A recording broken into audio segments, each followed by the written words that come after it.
Welcome everybody. Um we're going to let me see if I got audio. Yep, I got audio. I couldn't get the video to upload to my computer. So what I'm going to do is I'm going to try to stream it from OBS. So you won't have to look at me very much longer. I need to add a window capture. Add video capture. Let's try that. Okay. Okay. No, that's not it. No, that ain't it. Discard. Discard. Okay. Video, that's not it, so I need to take that one off. Sorry about that. We're going to add a window capture. Add window capture. Okay. That ain't it. Let's see, we want to add that one. There we go. Okay. Want to make this big. We'll transition it. And I got to make sure that the desktop audio, display audio is on. Okay. Medium mic. If the sound doesn't come over, please type in the chat box to know that that we're not getting it. So without further ado, here we go. Yeah, let's talk a minute about ink. It's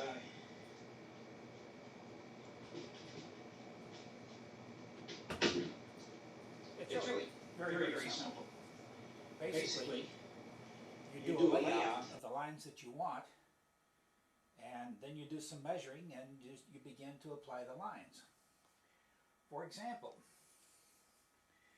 this line here is a layout line. It's done in pencil, as is this one done in pencil. You got to be careful about trying to erase those lines. That if I were to use this eraser with this pencil, it's an HB lead incidentally, which is very soft, dark, and easily smudged. But anyway, if I were to use this eraser, it would make a black smear. So you have to use, if you're going to do pencil marks on your airplane, I think that you have to use regular drafting erasers. They're white and they work very well. For all of the markings that I'm putting on the airplane, we could get exotic with 5 different sizes of ink pens, drafting pens, but frankly, I just use the Sharpie Ultra Fine Point for all of mine. So, tools. Yes, you need some tools. Like this is a 2-foot long steel yardstick, and I've got a 3-foot long one. And the important thing is that on the back they're cork, which means that they're much less likely to slide around when you're trying to draw. I've got a 1-foot steel which I use mostly. This is my biggest tool, and on the back I've got some masking tape. But so I have 1, 2, and 3-foot steel rules. Then triangles and stuff don't work so good because we're going around round surfaces, and so what you really need somewhere is a 90-degree corner. And so I've got about 5 layers of tape in this corner, and I've got 5 layers of tape in the same corner opposite side. And the reason being is that it goes around triangles and stuff.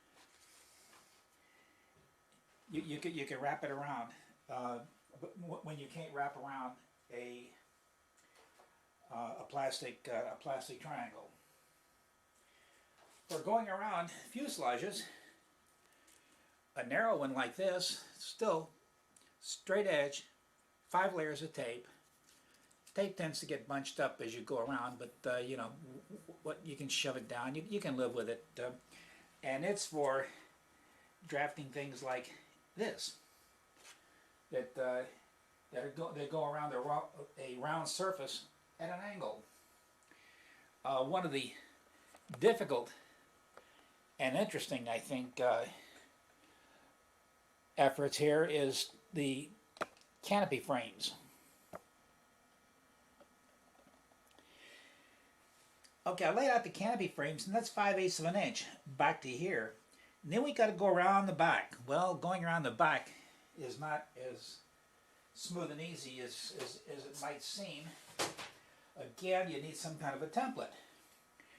We got this template here, which was used for drawing on the wing fillet, and this curve on the template happened to be a pretty good curve, and so there's a bunch of pieces of masking tape here and here, and it just happened to be just about the right shape of curve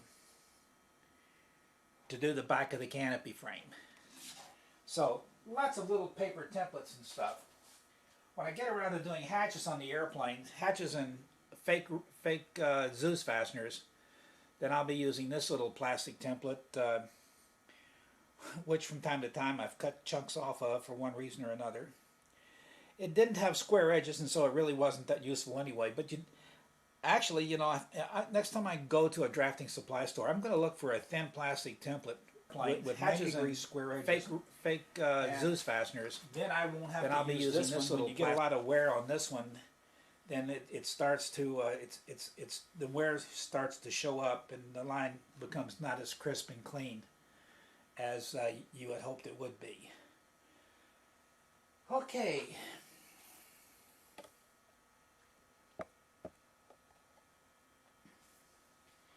Now, to draft lines on the airplane, you need some 3 views if you're going to do anything like semi-scale lines. And so, which is well and good as far as it goes. I've actually duplicated pretty accurately all of the panel marks on the fuselage, except that I haven't done the hatches yet. But the marks are there, which is to say that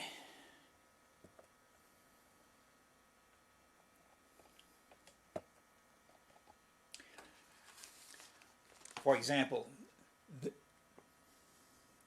this line under the canopy, about lined up with a headrest, it's there. And the one near the trail, this one here, it's a short line going down right here, and so forth. When you start doing the wings, you run into the problem with the semi-scale wings, stunt wings. They're about twice the area of the real wing. And so you've got to change scales and lay them out. Actually, the reference that I used was the location of the landing gear.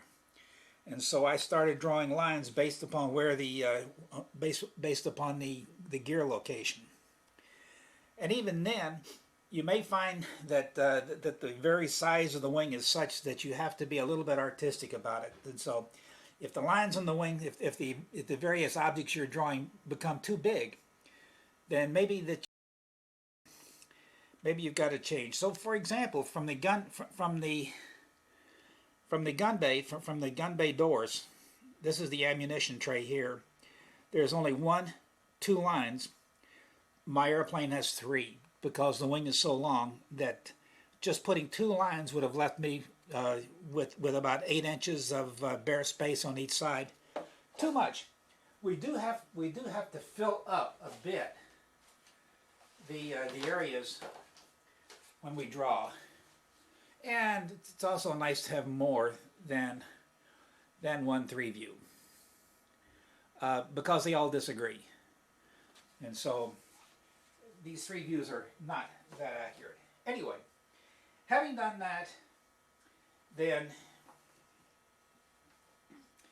you do need some templates that you can force into spaces. Now this is a pencil mark. And so we can come in here And I can either erase the pencil mark or I can draw over it by forcing my template into the corner. Let's see here.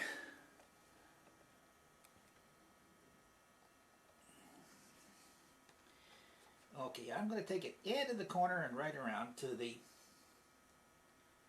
so these Sharpies draw very well.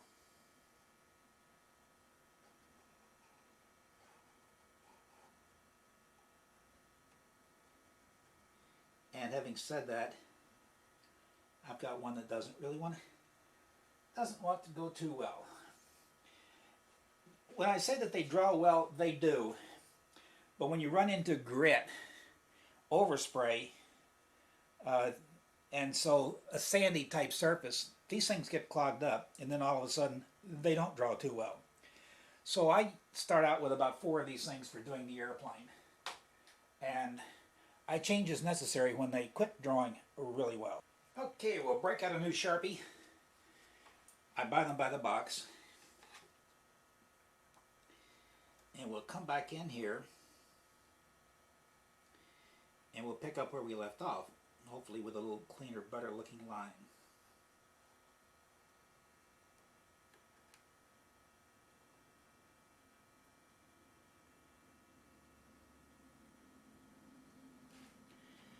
Okay, the line looks a little bit ragged, but the little ragged there is actually the pencil mark still showing up.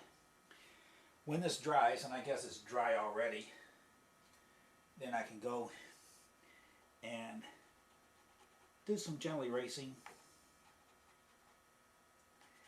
clean up the line. Now if the line doesn't clean up as much as you'd like, and you think, oh goodness, I wish it looked better, well, I'm not through. I will come back and I will add some wear marks, and the wear marks, a little silver here and there, I can clean up some of the places that don't really look that good. And every ink job, particularly, by God, when you're inking off white, there will be things that don't look as good as you had hoped. This one, let's just get rid of that before we start. But sometimes it really helps to have a pencil mark on there. You can erase the pencil mark without erasing the ink line. As a matter of fact, the ink lines can be an absolute bitch to get back off the airplane. And in that regard, acetone works very well.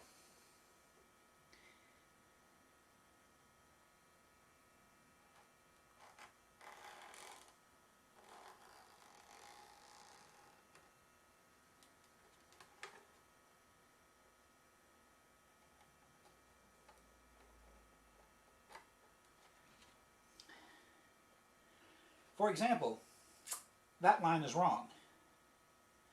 There is a coolant resupply or coolant checking door up here, and I'll show you in a minute where it should have been and what we're going to do about it. Okay, measuring down to the middle of the exhaust shroud, it's 3/8 of an inch. I'm going to put a dot here. 3/8 of an inch. And a dot here. 3/8 of an inch.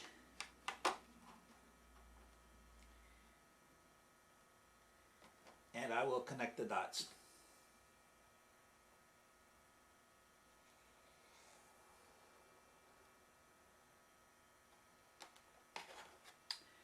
Now, to continue this line, this is the separation line on the cowling.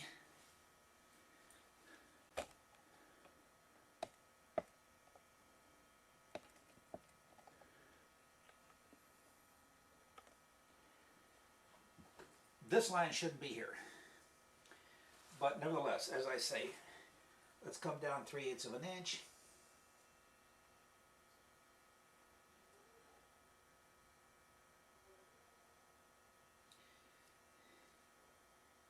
And 3/8 of an inch.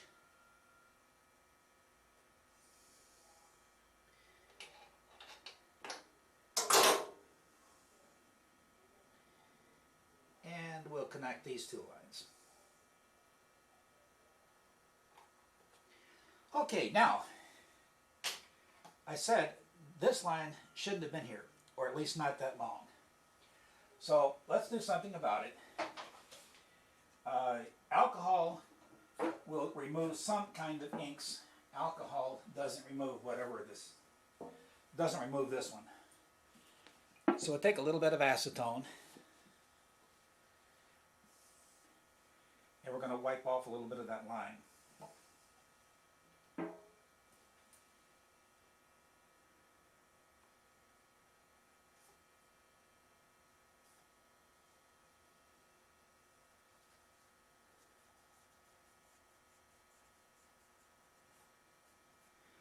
Okay.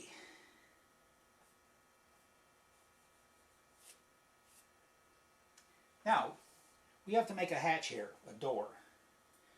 And I want to check my drawing hanging on the wall in the garage for the measurements that I use for that.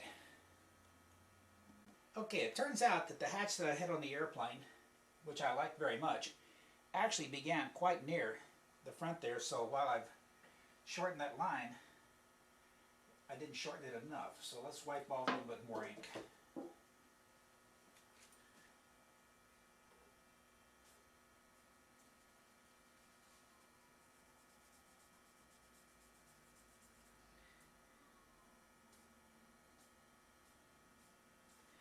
Okay, now,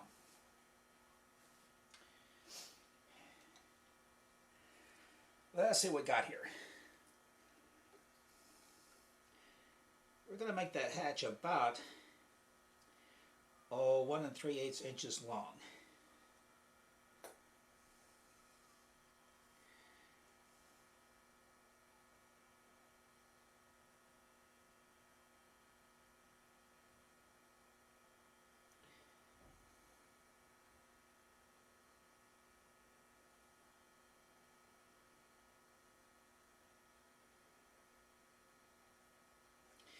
And we're going to make it 1 3/8 inches high and 1 1/8 inch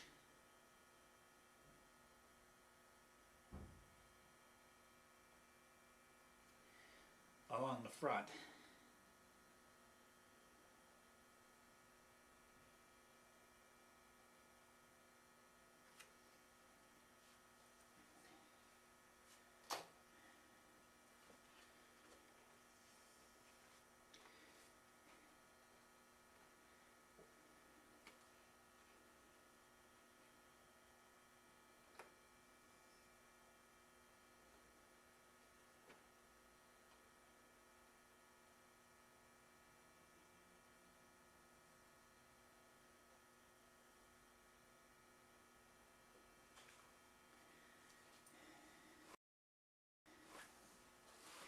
And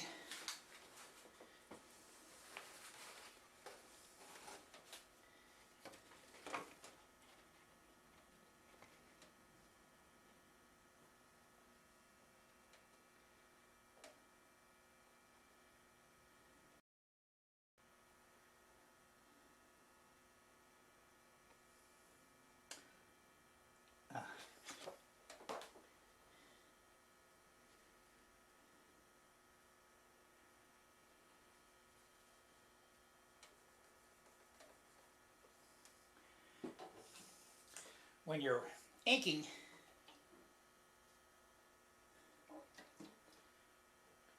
no matter how careful you are, and I can't claim any great care here, but there is always going to be boo-boos.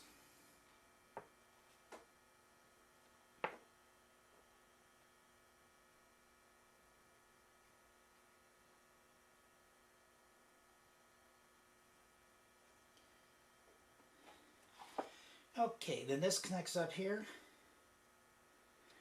Just freehand that in. And then later on, we'll come back with this tool and put in some, let's see right now what that would look like if I did use that hole too big. That hole is too small.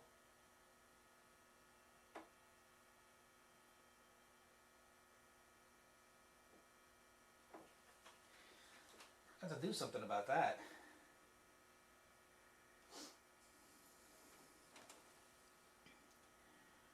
I hate to make this fasteners too big.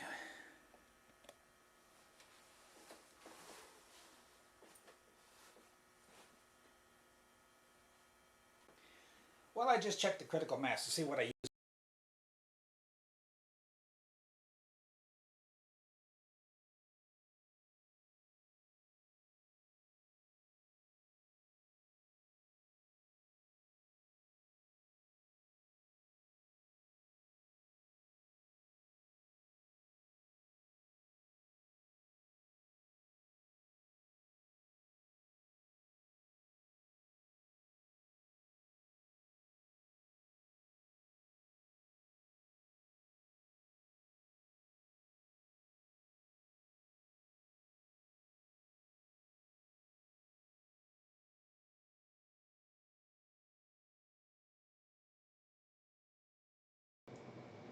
Well, there's something definitely wrong with my player. It stopped there. So I got another player coming from Amazon. I tried to get it to upload. I'm trying to do the best I can for the members. I will tomorrow when my USB DVD drive comes in from Amazon, I'll get this one uploaded and edited so I don't have to try to stream it, because it will not play any farther than that. I was hoping it would play the full 2 hours. This is a 2-hour series. I have about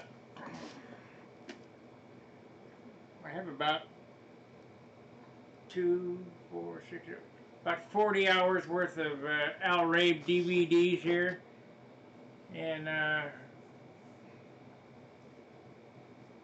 I'd like to get them out to everybody.